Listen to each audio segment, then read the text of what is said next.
Freya, it's so wonderful to meet you. Thank you for coming to my house today. Are you okay? Because we were texting yesterday and you had a burst pipe or some awful farmyard incident going on. Yes, it was an awful farmyard incident. And I spent the entire day very wet, very cold, because it was like -3. Yep. I was dressed like a human tarpaulin. So it's so nice today to be in a little frock, a pair of heels, and nowhere near the mud. Heaven. Is it all fixed? Is it all right? It is fixed. It was gushing for about 4 hours. I wouldn't know what to do. Well, I basically tried shoving my hand against it, but then it sprayed all over my face. And then the actual stop, the main stopcock was in some field, like, a muddy trudge away. Oh, but eventually I switched the water off, and then I had to admit defeat. It was something I couldn't try and fix myself. No way. No way. No, I wouldn't. I would just stand there crying, hoping that someone would save me. I cried and I swore. Yeah. That helped, but it didn't actually fix it. Swearing is my favourite thing at a time of crisis. Swearing is my favourite Really loudly. Really loudly. I was trying to hoover this little room before you arrived, which is in the garden. So there's always a million leaves in here. And my hoover, I have to get a new hoover. My hoover is so shit. And it kept turning itself off, coming out the plug. And I was just, no one can hear me in it. I was bellowing swear words. Heaven. I actually think swearing is really cathartic. I do. I love it. Yeah. Fuck. It's the greatest. Look, I want to talk. There's so many things we need to talk about. Thank you, first of all, for sending me an early copy of Little Wing. This You're is your welcome. 15th novel, isn't My it? 15th novel. Yeah. God, that is crazy. It's so beautiful and heartwarming and poignant, and obviously the way that you describe places is key to what you do, and you do that so phenomenally in this book.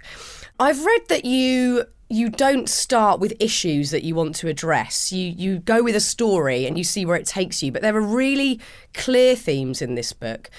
Shame, loneliness, belonging, identity, lying. There's real clear themes in there. When you're writing a story, are they themes that are just sort of within you, bubbling away, that you've personally dealt with? Where do those sort of issues come from? It's a really interesting question, and it's one that I usually have to take a long time to think about, because I don't set about writing a book thinking, right, I would like to have some issue-driven themes here. I think in this book I shall tackle shame and regret and resilience. Really, I start with characters. I start by asking myself, what if?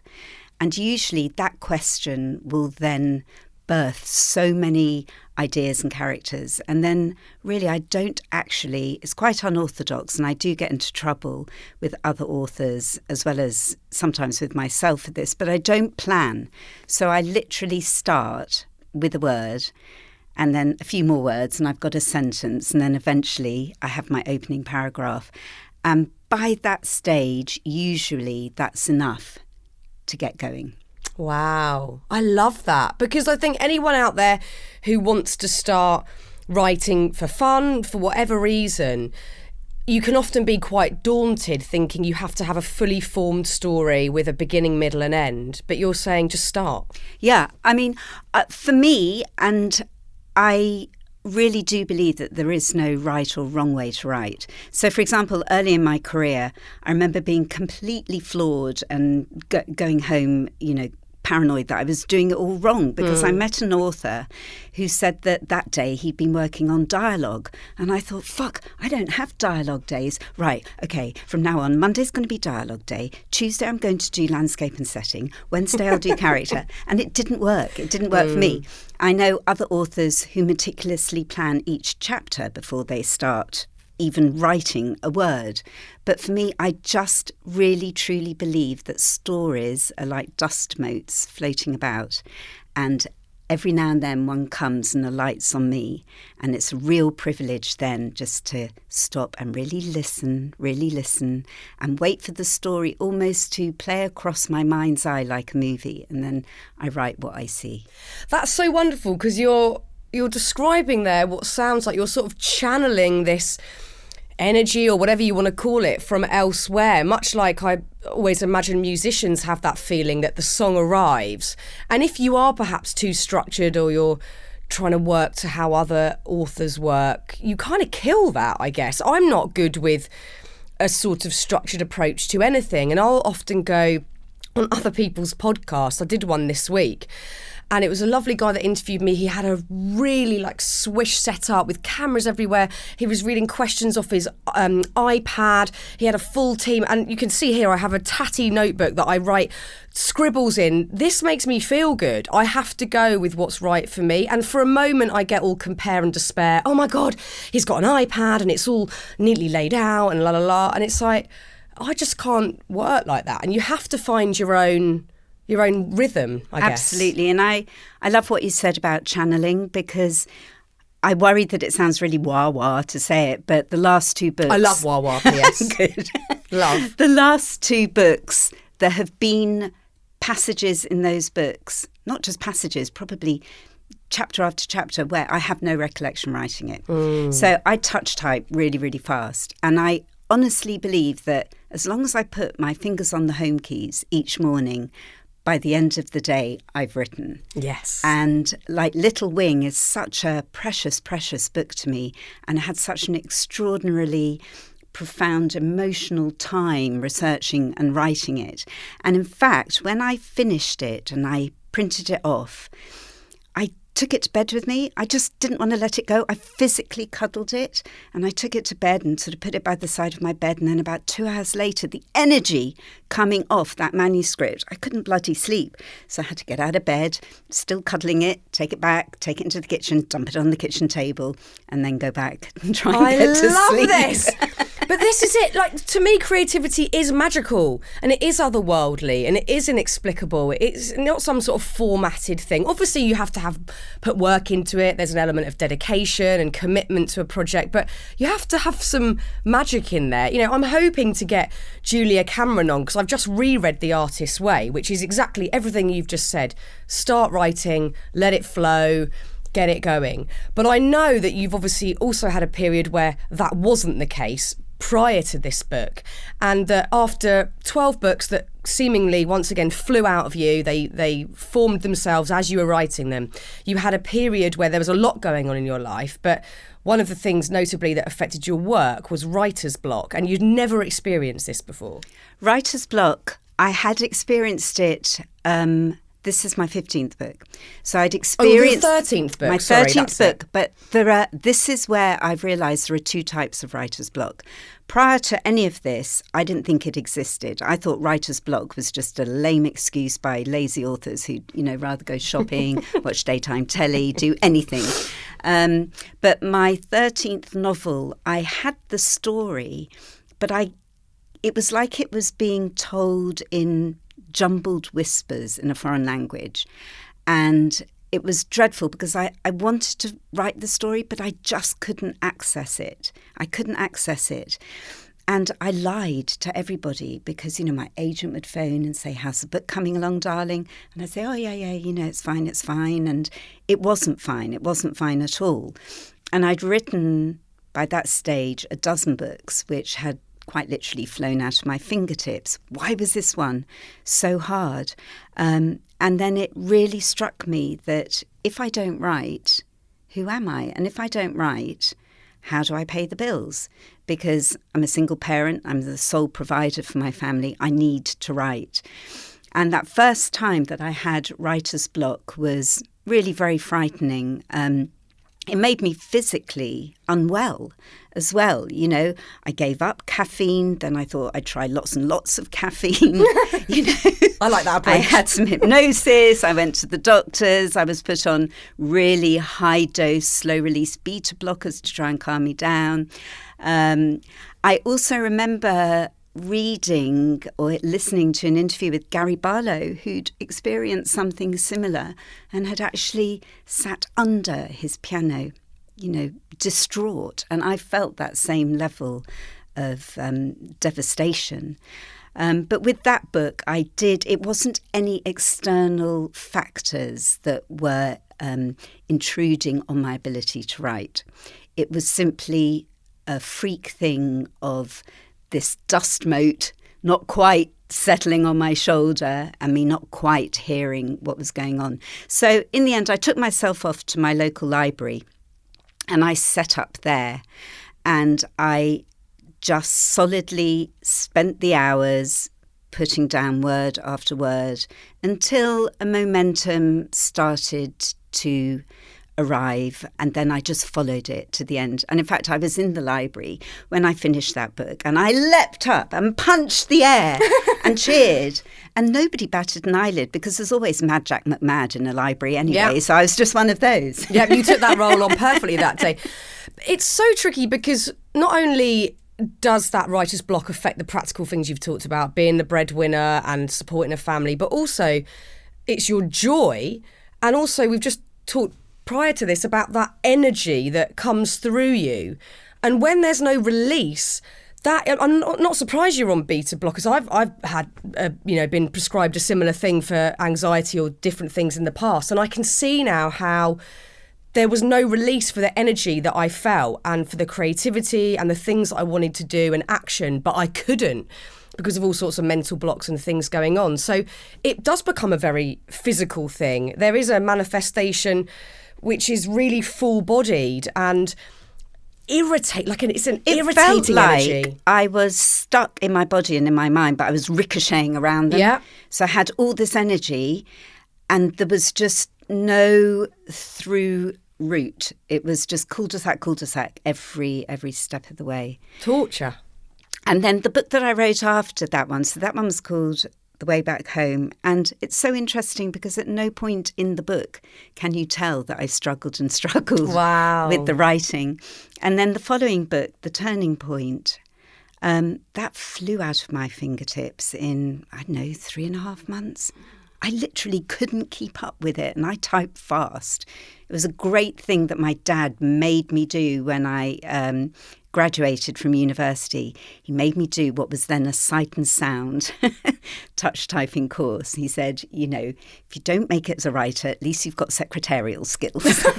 Well, it's turned out to be a very handy skill indeed to have. So let's talk about the period of your life before Little Wing, where I know you had a hell of a lot going on mentally, emotionally and physically. This book is set in Harris and the Outer Hebrides, and you describe it so eloquently that I feel like I've been there now. It's so gorgeous, and I know that has become a real sort of special place for you for many reasons. I'm not sure where you want to start with your story, whether it's in Harris or the bit before that. This is your time and your space. I think to go standing on Luscantire Beach, which is an extraordinary stretch of sand on the Isle of Harris in the Outer Hebrides, was where I took a very deep breath and thought, okay, you've been through a lot, you're going to go through a lot, but this is the point where you try and start to make sense of it. It was 8 weeks after I'd had back surgery, which in itself was a very frightening thing for me. Losing my mobility for a while and being in a lot of pain. I was very, very nervous about being under anaesthetic, and I was just really quite frightened about A, whether it would work, and B, what it would feel like and what my convalescence would be like. But it was a very straightforward operation, thank goodness, and then it was about healing. And it was really while I was concentrating on all this physical healing that I started to really task myself. And I don't use that word lightly, but I had to task myself with also getting my emotional self back on track and healthier. And it was where the two collided at Luscantire Beach on Harris, because it was there 8 weeks after surgery where I was able to go for my first run. I'd followed everything that my physio had advised, and this was the day, 8 weeks to the day that I could run again, and off I went. And it was, with tears streaming down my face. It was extraordinary. And when I got back, I thought to myself, I need now to spend some time on my mental well-being. So prior to your back surgery, you'd been through a hell of a lot of other stuff going on as well, moving from, incrementally, but moving from London to the countryside, breaking up with the father of your children, lots of sort of emotional turmoil going on. And then I've read that you've described it as a breakdown. What broke? What was the bit that kind of broke first? So I don't know. I think maybe for some people, one specific thing happens and it's so traumatic that they have a breakdown. For me, I think it was incremental over 2016. I'd had foot surgery at the end of 2015. And then in 2016, I just had layers of shit in my life. Excuse my French. Right, you can use all the French you like. French is welcome. I had a very tricky situation at our farm, where when I'd moved into our farm, there were people stabling their horses there. And it was a very unpleasant, bitchy and cliquey atmosphere down there, to the extent that I didn't go down to see my own lovely horse until I knew the place was completely empty, even though it was my home and I lived there. And it was a very difficult situation to deal with because I really don't do confrontation.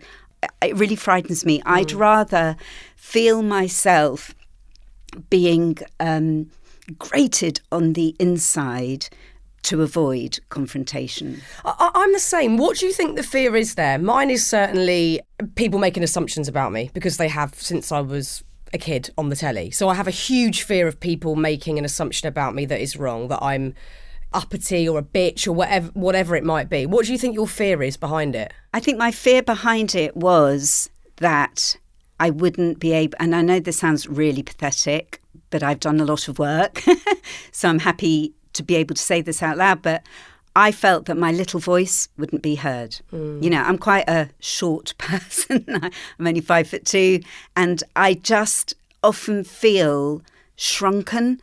I feel diminished sometimes if I'm feeling overwhelmed or if I'm feeling backed into a corner, and I'd rather almost become even smaller and just avoid everything than run the risk of somebody being mean or shouty or, too strident, and then me suddenly losing all the things that I've practiced in front of the bathroom mirror to be able to say. It's a real coping mechanism, avoiding confrontation, isn't it? I've personally found that, because like you were just saying there, if you do feel courageous enough to say something and then someone does shout you down or says something opposing to your ideas, it almost confirms your own fears. And you go, well, I was right. I don't have a voice, or whatever it might be. And that's the most terrifying thing that can happen, is that your negative beliefs transpire to supposedly be true.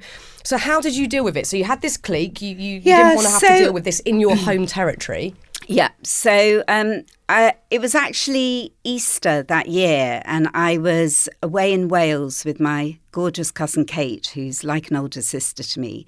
And she took one look at me and knew that something was wrong. She went, what the hell's going on? And I told her everything. And she sort of almost started very gently laughing, because the solution was so blindingly obvious to her. She said, just get rid of them. Bye. And I thought, I don't know how to, I can't. What will I do? What will I do? She said, it's just really easy. She said, just get rid of them. Just tell them to go. Just say, get off my land. Yeah. Boundaries. It's boundaries. Yeah. Again, I haven't historically been great at boundaries. I find it very hard for the same reasons that I don't deal well with confrontation. I find it difficult to say to someone, either I need this from you or can you not do this, because I don't want people making assumptions about me again, which is all the same sort of root fear with so many of my things that I'm sort of going on with. So you had to deal with this sort of confrontation, but set a very clear boundary. This is my home. I don't want that energy here. I think as well, my land, the farm, the land, the fencing, the facilities, it was all really almost like collapsing around me, and I didn't have control over it. I didn't have control over it at that stage. And I think it was when I saw how poorly, especially the land looked, barren and poached and weed infested, that I thought, this goes beyond me. This is my home. this land nourishes the animals. It's also, a very spiritual place for me. And I think it was that then really made me see beyond just my own feelings. So before you got to that point of seeing that it was helping the animals and it was obviously a beautiful bit of land that you wanted to nurture, did you have a sense that you were undeserving of it being your own without other people and looking how you wanted it to? I didn't feel I was undeserving, but I had been made to feel that I was beholden to everybody else, and that what the hell did I know, and how the hell was I going to, know what to do and when to do it. So I'd sort of been made to feel that I was not somebody who would have a clue. And that's sort of quite a disarming and disabling thing, especially when it's being done in an indirect way. I just thought, well, I'd never be able to look after this place by myself. I think it's a problem so many of us face in different areas of our life, whether it's in our home life, in friendship circles, at work. I've probably dealt with it more in my working life, where I've felt that people have had an opinion that I wouldn't be able to do something. And you can see when it starts to infiltrate your own confidence and what you believe your capabilities are. I've definitely worked through them over the last, probably 5 years, and I'm now doing something that I really love and I feel really confident in it, and I don't mind as much what people say. But certainly before that, if someone had made a comment about me presenting or whatever, I would have believed them over my own opinion. So how did you get to the place where you started listening to you? Therapy. Right. Same. Therapy. Absolutely. I'm always going to be in therapy. I'm never leaving therapy. No, why would you? It's brilliant. No, exactly. But, and also asking for help, and knowing, what was beyond my my knowledge, and asking a local farmer, asking an agronomist. I didn't even know that there was a career called agronomy. Fantastic. It's all about, the study of soil and what grows there. And as soon as I asked, I realised how willing people are to gather round and help. And then they almost take joy in seeing fields flourish again, and so they all became part of the health of our farm, which was wonderful. Was that quite healing for you as well on a sort of physical and mental note, knowing that you had that support, but also seeing a transformation take place? It was incredible. And in fact, a couple of the fields that were the most damaged, we then reseeded, and I chose and did some research into a really lovely old English meadow mix. And I grew my own hay. And then that's gorgeous, because then you're really going through the cycle of the land seasonally, when to let it rest, when to let the hay grow, obviously when to cut your crop, and then throughout the winter being able to feed the animals the hay from the land. So wonderful. And here's me, born and bred in the city. Well, that's great, but this is it. But it just shows that you can learn new stuff whenever you choose and whenever you fancy, and make changes and push yourself and try new things. And it's terrifying, and you might be, shouted down by other people, but it's an amazing thing once you start a new process. And we probably don't do that enough in life. We play it safe and do what's comfortable. So I'm not exactly sure what the timeline is, but you had all this going on with the cliquey women. You at some point in this also had a romance that felt really exciting that then stopped very abruptly. So I'd been single for a long time, and I'd, hey, I'm a romantic novelist. I really wanted the big romance. But I think for a while I was so focused on the move from the town to the country, and on my kids they were only 7 and 5 when we moved out, that I'd sort of said to myself, you know what, the universe has decided that it's more important that, the kids have me than that I have someone else. So I'd sort of got my head around that one. Although as the kids got older and kind of needed me less, I became acutely aware of what I guess I called my on my ownness, which wasn't really loneliness or aloneness. It was just sometimes feeling very on my own, like I didn't have that person in my corner, that I didn't have, that significant other person to bounce ideas off, to cry, be ugly with, laugh with, And I think that's as well why the whole situation down at the stable yard was tough, because I didn't have somebody to hide behind or just ask for some help with, or, can you read this letter that I'm going to write, or, whatever. But yes, really no sooner had they left that I sort of tumbled headlong into one of those ridiculously amazing and wonderful, I don't know what you call it, because is it a relationship or is it a dalliance? It's something else. It's where you're at the epicenter of somebody else's universe, the two of you, and you live in this sort of hermetic bubble where you're a world within the world. And really, there's probably no true longevity in something like that, but it should be allowed just to gradually go. But I was ghosted literally overnight, and that was horrific. That was horrific. Where was I in all of this? Where was the opportunity for me to say, hey, can we talk about this? Can I just say thank you? Can I say why? Can I ask this? Can I suggest that? Nothing. All gone literally overnight, and it made me feel dreadful. It's so awful. And prior to us chatting today, I was reading an interview, or actually a piece you'd written about it, and I thought, God, we haven't covered this subject on the podcast, and we really haven't delved into it anywhere near enough, considering how common it is. I've had it happen countless times, but I remember one specific short relationship in my 20s where I felt exactly the same as how you described it in that piece, where in your head everything is so dreamlike still and amazing and connected, and then without explanation overnight it's gone.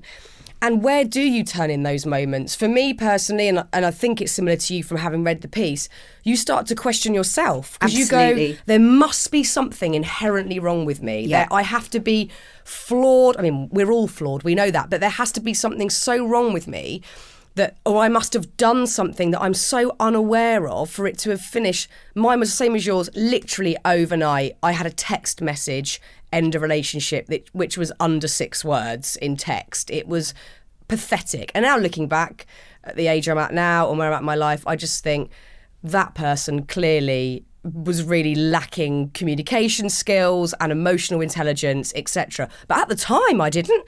I thought there was something wrong with me, and I carried that along with me for so long, and we really haven't talked about this enough on the podcast. And it doesn't just happen romantically, it can happen with friendships as well. And work colleagues. I've had it with work. Well, I mean, I've been dumped off telly like that loads. It's really, really mucky behaviour. It's cruel, it's insensitive, and it's dreadfully also immature. So immature. It's just, there's something about it that is just not right. It's not good. And it's so interesting that it took me so long to take the blame off my own shoulders and just shove it away. And it was sort of just as that had happened that I thought I'd done something wrong to my left leg. I'm quite sporty, and I thought I must have twanged a hamstring. And I think I said I'd had foot surgery the year before, and I was due to have some more surgery on my foot. And I went to see the consultant, and as I bent to undo my trainer, he said, "Why did you wince?" And I went, "Sorry?" He said, "You just winced." I went, "Oh, I think I've twanged my hamstring." Anyway, he examined me and he said, "That's not your hamstring, go for an MRI now." And it transpired that I had these 2 really, really badly herniated discs. I didn't know there was anything wrong with my back. Wow. At all. I had no back pain at all. But if somebody had given me a blunt pair of scissors and said, "Cut your own leg off," I would have. Oh, my God. So then I had the trauma, and it was really quite traumatic, of knowing that I needed back surgery. And I remember sobbing and sobbing in the consultant's office, and him sort of looking really quite baffled and saying to me, "Andy Murray's had the surgery." And I said, "But I don't like tennis." But also, you've got the burden of, I've got 2 kids, I'm the sole carer of these children, you've got a lot of responsibility, you've got land, you've got a lot of responsibility. Yeah, it was really worrying, but there was nothing There was no alternative. Yeah. Sometimes with discs, you can wait for them to reabsorb or break off, but these two needed to be taken out. And then I had a really fascinating, I watched it on YouTube, not mine, but I watched the procedure called a laminectomy, where they go down inside your spinal column and they take bone away from the inside of the vertebra to free up space for your nerve bundles. Wow. And all I've got is a teeny tiny little scar. And as I say, 8 weeks later in the Outer Hebrides, I was running. Do you think, again, I don't know the exact timeline, but do you think there was a correlation between the sort of mental, emotional trauma that you'd had and your back problem and a sort of physical manifestation of that stress? I would like to have thought that. I would like very much to have thought that. But I did actually ask the consultant that. And he said, well, quite frankly, at your age, it's probably just wear and tear. Oh, nice. Thank you very much. Because I had a cyst on my vocal cords about, 3 years ago, which obviously for my line of work is catastrophic. I couldn't work, and I was quite terrified about having an operation because I would have had to have had a huge amount of voice rest and then learn to speak again, etc. And I literally don't do anything else. Well, a bit of writing, but I don't really do much else work-wise apart from talk. And I spoke to my throat doctor about it, and I said, this might sound a bit woo-woo to you, but do you think this is me not saying what I need to say some of the time? And he went, probably, yeah. And I thought it was very open-minded of him and very generous of him to sort of, I guess, entertain my queries around it. But you read so often, and I've got books on my shelves here from Dr. Joe Dispenza and other people that deal with that sort of correlation between the mental and the physical. Maybe it had some bearing? I would think it probably did, because as well, I was always pushing myself. Yeah. And carrying a lot on your back. And carrying a lot on my back. You really were. Yeah. So really I think the consultant was wrong. Yeah, I think so. I think he's partly right, but partly wrong. So through this period, were you aware that you were going through a breakdown? How, obviously it's easier in hindsight. I can say the same. I had a big period of depression in my early 30s. I didn't know at the time what the hell was going on, and it would undulate and there'd be bits of anxiety in the mix as well. Whereas now, not completely, I haven't rid myself of all of it, but I can look back and go, oh my God, what the hell was going on there? And how on earth did I go to work and talk on the radio every day? What was going on? Yep. I didn't know that at the time. I didn't know it at the time either. I just thought it was, shit upon shit upon shit on top of my shoulders, weighing me down. But it was when I felt that my physical recovery was going well that I thought I've got to sort out my headspace, because I needed to write and I couldn't write. I was out in the Outer Hebrides researching an idea for a TV drama, which I still really, really hope will come off one day, because it's so wonderful. And it's based on the true story how 40 years before the birth of the NHS, there was an extraordinary state-funded programme of healthcare given to the Outer Hebrides in the form of the district nurse. So in a time when they had to pay for the doctor, pay for the vet, they got the nurse for free. And these women were extraordinary. They were so robust. They thought on their feet. They were amazing women who would row boats from patient to patient to see them. And I thought, what's not to love? It's a medical drama. It's the Outer Hebrides, it's quirky characters. So that's why I was there. But I got so much more from the island. I'm sure you weren't expecting that. You went there for work, and then it seems from reading the book and articles that trip was maybe a pivotal point, that something started really clicking into place. Because I had then like a glimpse, an inkling, like a little sensation of my old energy to get writing. But I still felt somewhat fragile. Let's say fragile. Why not? Frail, fragile. I did. And that's why when I got back from the Outer Hebrides, I thought I need to speak to somebody about this. I need to have some therapy.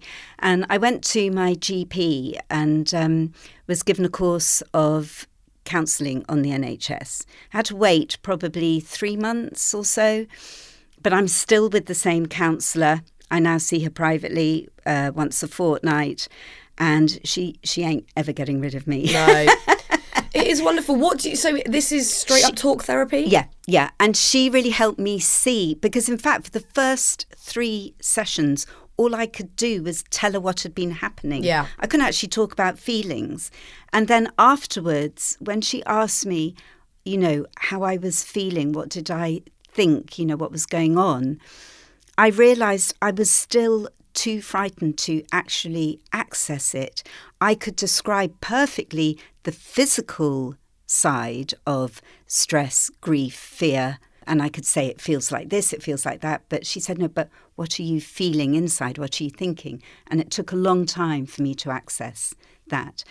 And she was the one that really helped me see that, in fact, that level of stresses, anxieties, traumas, griefs really does amount to a breakdown. I think people think of a nervous breakdown as someone who suddenly literally drops and, is a blithering wreck.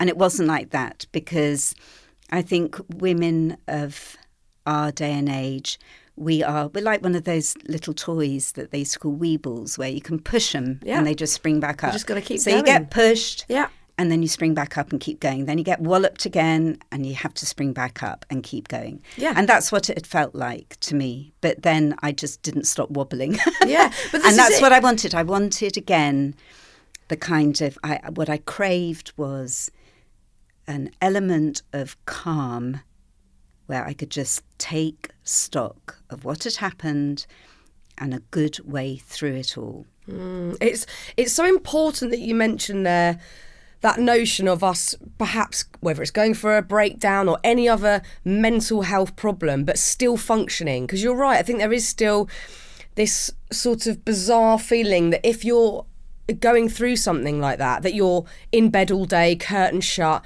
I certainly wasn't. I was having to talk to loads of people on the radio every day whilst feeling horrendous. And I think it's important to talk about, because often we'll have people in our friendship circles or families who'll be going through that, and you don't know. Yeah.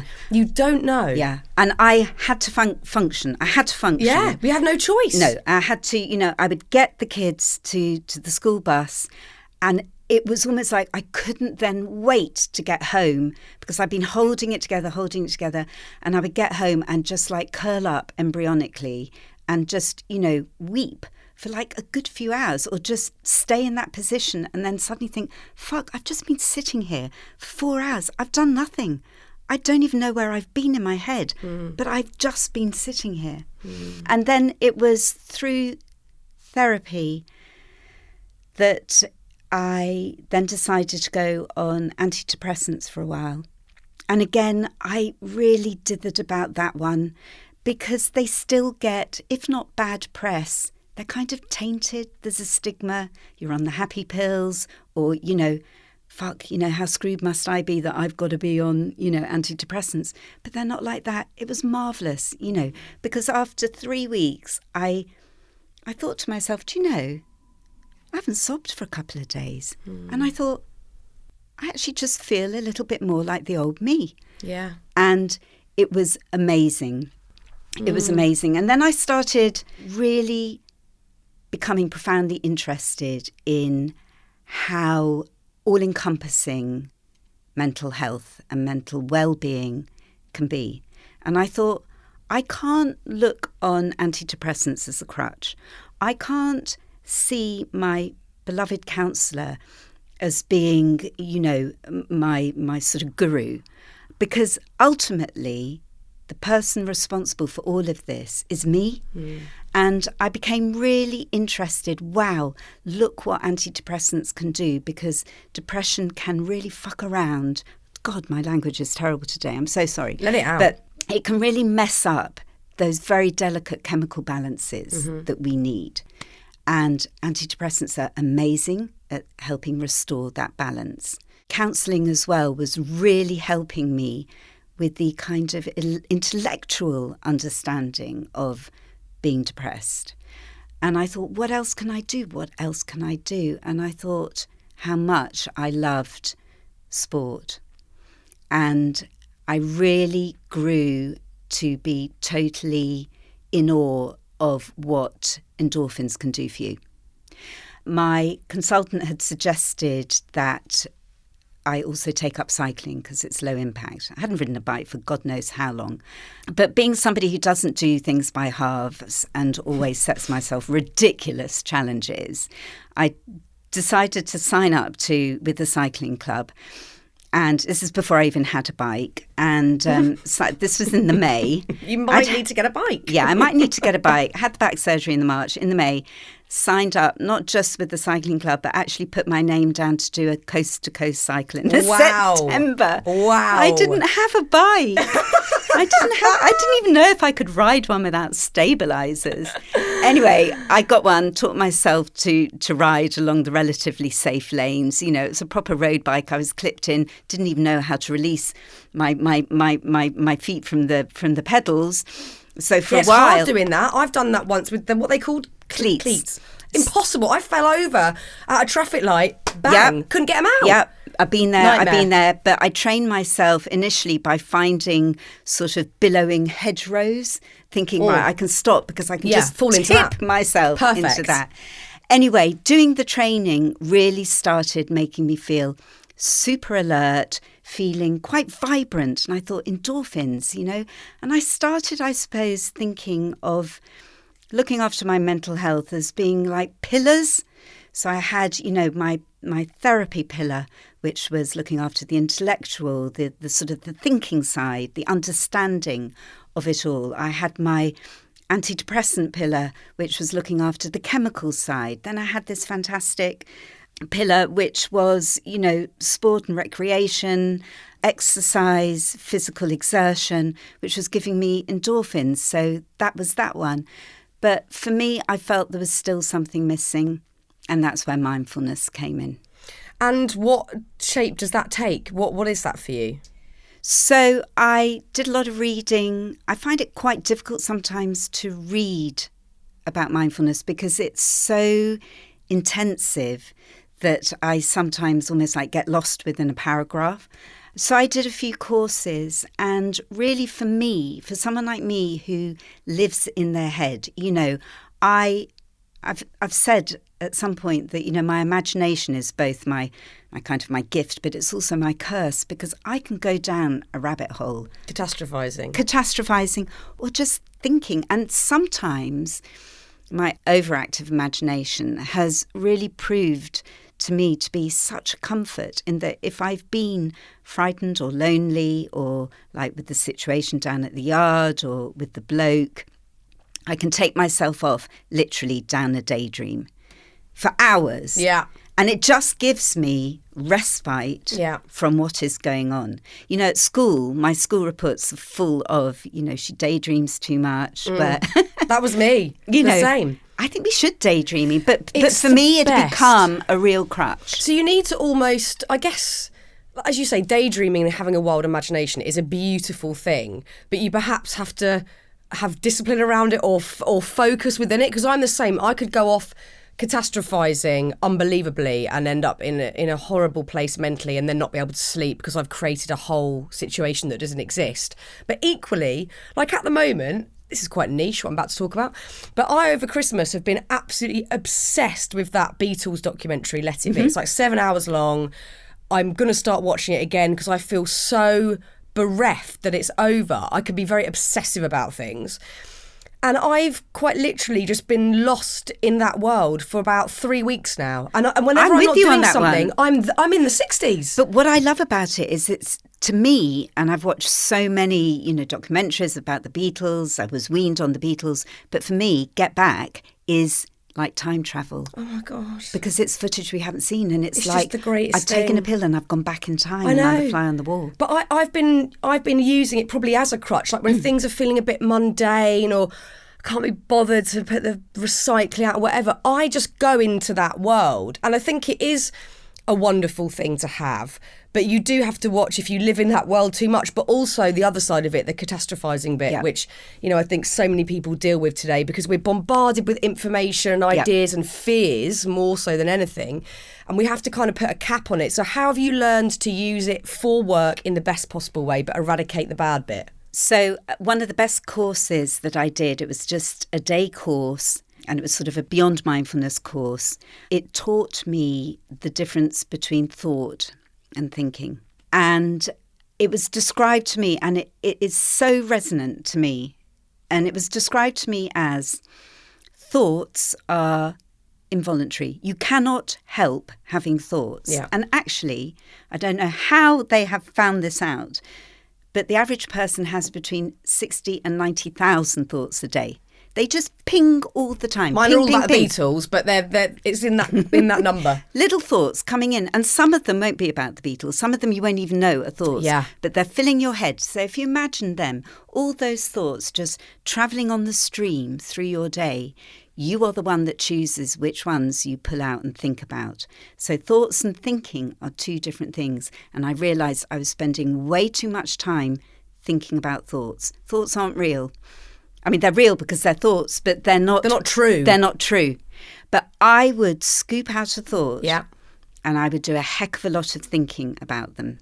And a lot of damage with them. You Yes, can because just invariably use them as weapons against invariably yourself. as well, the thoughts that I'd do all the thinking about were negative thoughts or Course. frightening thoughts or sad thoughts Yeah. or over-emotional thoughts. And what this course taught me, that thinking can then lead to feeling. And feeling can actually influence behaviour. And it all comes from that one thought that is just floating by that I chose to pluck out and stay too long with and waste hours and hours of my day on. And it's easier to pick a negative one than a positive one. It's hard work to pick the positive thoughts. It And is. the positive, It's and, also and to like take hold of them. I don't know why I do this, but like, for example, if I read a review, I just skim over the good reviews. Oh, yeah. I'm going on Amazon and I'm thinking, You're looking for the bad one. I'm going to look at the 1-star review, Yeah. and I'm going to carry that under my skin. Why do we do this all to day? ourselves? I don't know. Freya, I do it all the time. And I even had a moment of it this week where obviously social media for anyone out there, whether they're in the public eye or not, has to deal with this and how much you listen to the negative or imbibe something that doesn't look popular or whatever. You know, again, we forget we've got agency over this and we let it all in. And I did it this week. I let probably 2, not even that negative, but things that just touched a nerve with me. And I was like, my barriers were so far down. I let it all in. Yeah, I'll take all of your opinions. I will take your projections of your life on, and I will have them, I will hold them. I'll feel guilty about what I've achieved, what I've done, because you don't feel good about yourself, whatever it might be. And I lugged it around and I gave myself the worst stress headache for 2 days. I chose to do that. Yeah. I made all of that happen. I could have seen them and just gone, oh well, that person's having a terrible day. It's a shame that whatever I'm doing has triggered them in that way, but I'm going to carry on doing what I'm doing. I took it all on. And I think it goes back to what you've just talked about. We forget we've got a choice. We do have a choice. Which thoughts it is we choose. within our control. Honestly, I must look complete. I mean, it's quite lucky that I live in the countryside and not many people see me on a daily basis, because I now do this thing. If I've got a negative thought and I'm starting to know that I am doing some thinking on it, I quickly turn my head or I physically step to one side. Yeah. I mean, if I was just walking down, London Street doing that, people would be crossing the road. It's so great. I feel quite good that I can do that. But, I know some people will snap an elastic band against the wrist. But I find actually I turn away from it. I turn my head as if to say, no, I'm not looking, I'm not thinking, I'm going to look in this direction. I love this. So that's what I do. I love it because it's... I don't twitch. But twitching would be fine anyway. Any physical moment to notice that you're doing it, because I think the awareness is the bit that's missing often. Yeah. We're not even aware that we're lingering on a negative thought. So to move your head or to do something to go, oh no, I'm aware. I'm aware that is not true. It's a thought. It's real, but I don't have to embody it and lug it around with me. I want to go back to something that you said a moment ago when you were talking about therapy. And I think this goes for anything, whether you're having a conversation with a friend, someone that you trust and love, how you get beneath the stories. Because I think most of the time we live within the framework of a story, and it might be a real story. We might have created the story, but it's all about the story, and we completely ignore the feelings. As you just said, it took you a while to get to that place where you were like, right, this is the story, but what's under it? Because, I've talked to so many therapists, whether it's for work, on the podcast, at the festivals, or privately. And you can tell they're not interested in the story. The story is whatever. They're just going, yeah, la la, get to the point. Because they want to deal with the feelings. The story could be anything. It could be something so minor, or it could be something horrendous that's happened to you. But what are the feelings? How did you start to excavate that and get beneath it to what was really going on? I think I had to stop just using my power of words to describe things, because I was only describing the surface. And I would be very, very happy to spend, my entire session using all the really best words, ones with loads of syllables, fantastic adjectives, just describing the surface. And I think it's the skill of the therapist to help you then deconstruct. So I felt that what therapy did for me in those early days was it lay everything in pieces in the safe space of her room on the floor. Like the whole of me was a deconstructed jigsaw puzzle. And I realised as we started putting it back together, doing a jigsaw can be really therapeutic, and it's a really lovely thing to do with someone. So I saw therapy as almost doing a jigsaw together, her and I, and just sort of chatting as we were just putting the pieces back together. And it was for her to sort of show me very gently that I was trying to ram that piece in. Yeah. Over there. It didn't fit over there. Just take it out. Don't worry about that piece. Just take it out. Has that process helped with your writing? Do you have a more in-depth relationship with your characters because you're able to get beneath the story of your own life? I think I've always been very lucky in that my characters have been as close to me as best friends or sisters. I don't have sisters, but I've written about sisters because I've thought, well, I'd like one. So, if you write them. I love that. But I I think what therapy has really helped me do is to give time and space for each character that I write to breathe and to be really three-dimensional, whether they're an elderly man in Harris or somebody working in a care and a community cafe in Colchester, whether it's a musician or any number of the people that I've written about. In fact, it was an interesting thing. I was thinking about this as I was travelling here today about imagination, and I'm never going to apologise for having a vivid imagination, or for the fact that my imagination, although it got me told off at school because, I was always daydreaming, it's actually given me this great career, because there's the author Sebastian Folkes who's now said that he won't describe female characters anymore because he doesn't want to offend anyone. But I think if you're an author, you have free rein to do precisely that. You can really imagine. I might not have had any of the experiences that some of my characters have had, but that doesn't mean to say that I'm not equipped to really imagine what that must be like. Yeah, otherwise, where does that end, that rule? Because that moves into the territory of obviously film and TV Absolutely. And music, and can you write about any subject that you haven't first-hand Can experience? actors act roles that, exactly. yeah.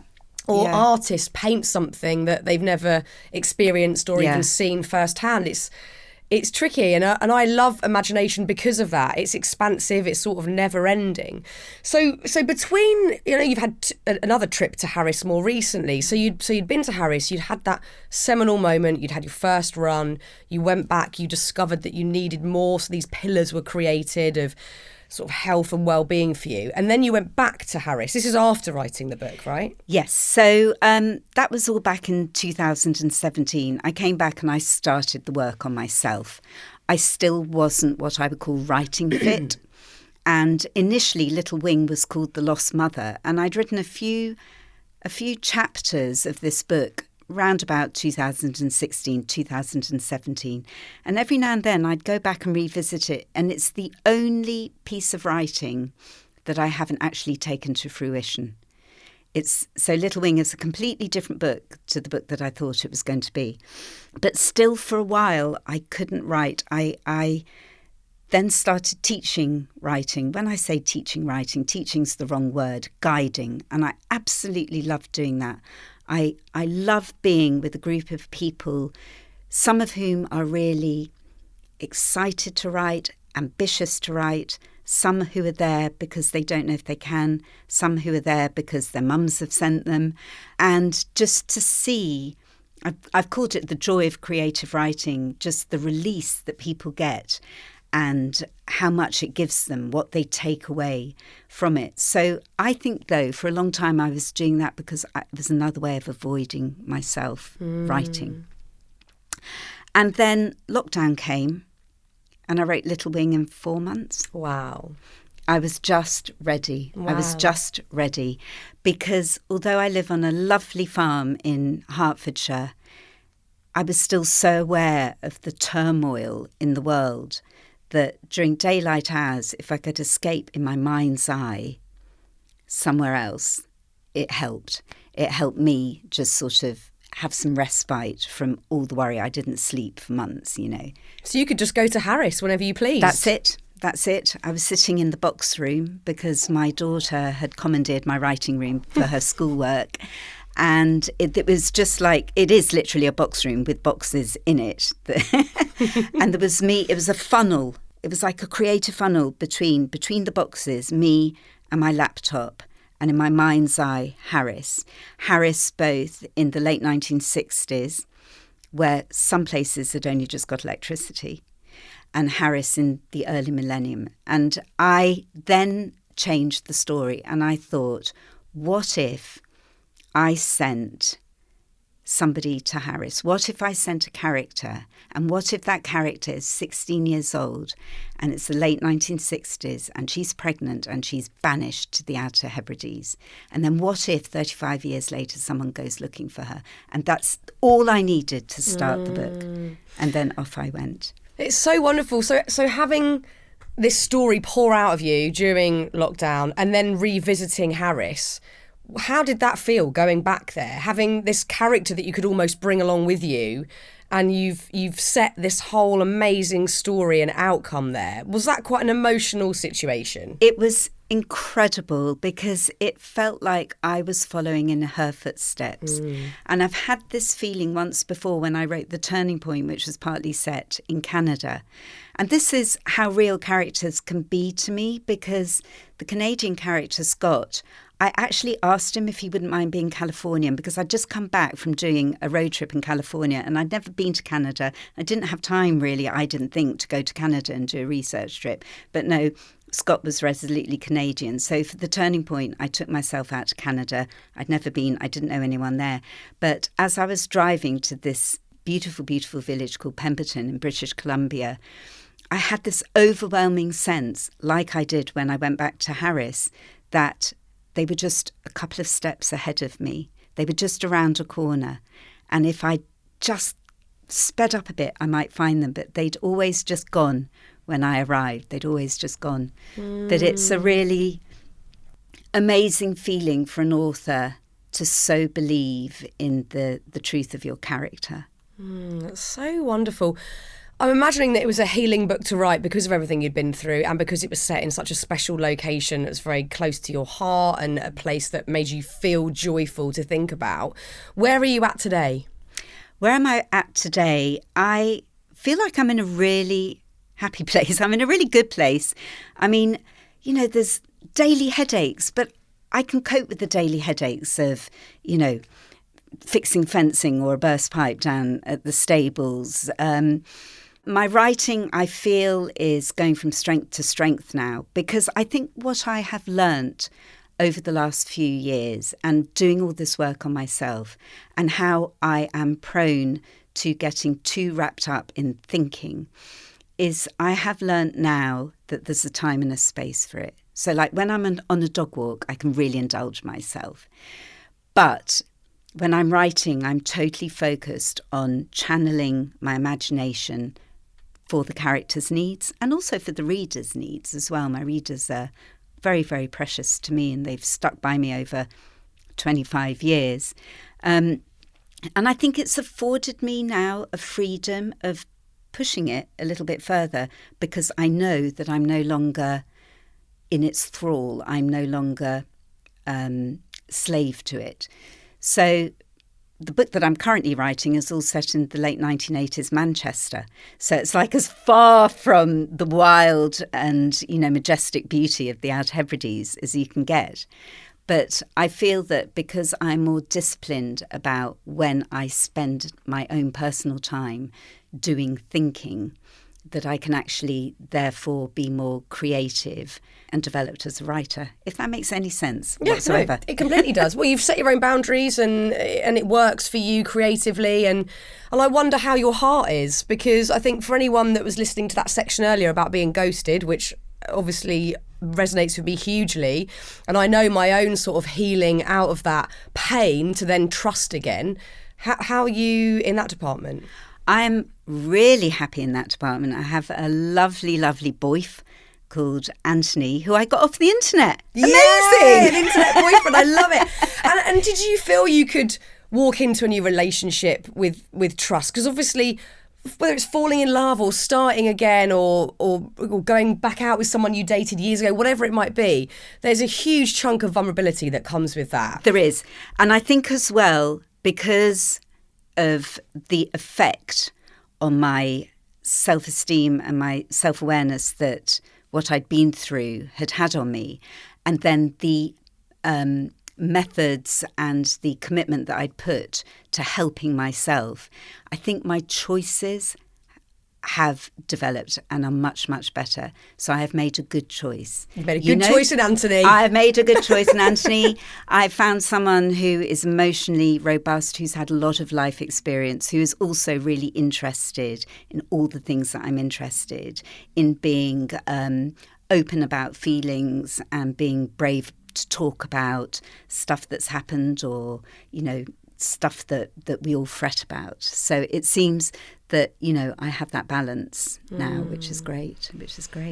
That's so wonderful. And I'm it's so lovely. And they all lived happily ever after. I know, like the best books. This is it. That's where that story ends. Of course not. But this is the thing, isn't it? Like, you go through certain amounts of turmoil and heartbreak and physical pain, and then you gain new tools and methods and ways of dealing with life. So as, inconsistent as life can be and unexpected as it always is, I guess we can only but gather tools and methods and ideas. I think you always have the choice as well. Even if you feel that you don't at some stage have the strength to make the choice, you always have the choice in which direction you are going to steer your life. And I'm really proud of, there's a cycling expression, mountains are all in the mind. And, I had a lot of mountains in my mind and I conquered those fuckers really, really well. And I'm now, I now feel really adept at steering myself down and along and up rocky paths, still rocky paths, but I feel more confident about the way that I choose to steer and the directions that I take. And I really do feel that that's because of, the work that I've done.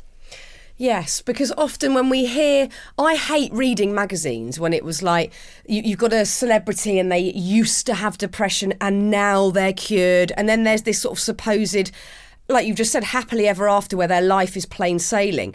None of us have any guarantees. We don't know what's going to happen in the next 10 minutes. When you walk out of the door and get on the train, when I then go and pick up the kids from school later, we don't have a clue. And I hate that there's this weird narrative that's always sort of around the, in sort of magazines mainly, but you see that story of used to feel like this, now I'm amazing. Yes, we might feel better. Yes, we might have more tools, but we don't know what the hell's going to happen. We just have to, like you say, make good decisions where we can. Exactly. We're all flawed. I mean, You just have to embrace being flawed.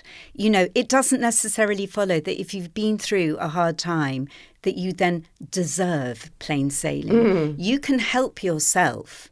You can absolutely help yourself. Also, is plain sailing better? No, I don't know. I haven't got sea legs anyway. I wouldn't even get on. I wouldn't get on a boat if it was like a mill pond out there. I don't know about you, but I could look into my past and see I don't want to go through those times again. No. They were awful. Yeah, but my God, they were fruitful. Yes, I'm so grateful, and I wouldn't have had I wouldn't have had it any other way. I feel really, in some ways, as perverse as it might sound, I feel really lucky that I went through what I went through because of the sense it's enabled me to make of, this extraordinary journey called life and where I want it to take me next. I think that helps us not fear the future, because if we're only hoping for plain sailing, we're obviously never going to get that. There's going to be patches of it, but we'll always be disappointed.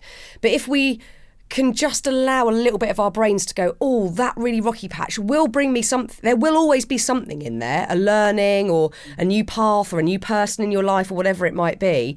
We don't have to love and embrace those times. I'm not there yet with some of the stuff that I've been through, but I can certainly see they've changed the whole trajectory of my life and I'm doing something entirely different that I love. So, and also you can talk about it now. Yeah. Because you have that distance from it, and not just sort of physical distance in time, but emotional distance because you've done the work. Yeah, you've got to do the work, you reap the rewards. You do, you really do.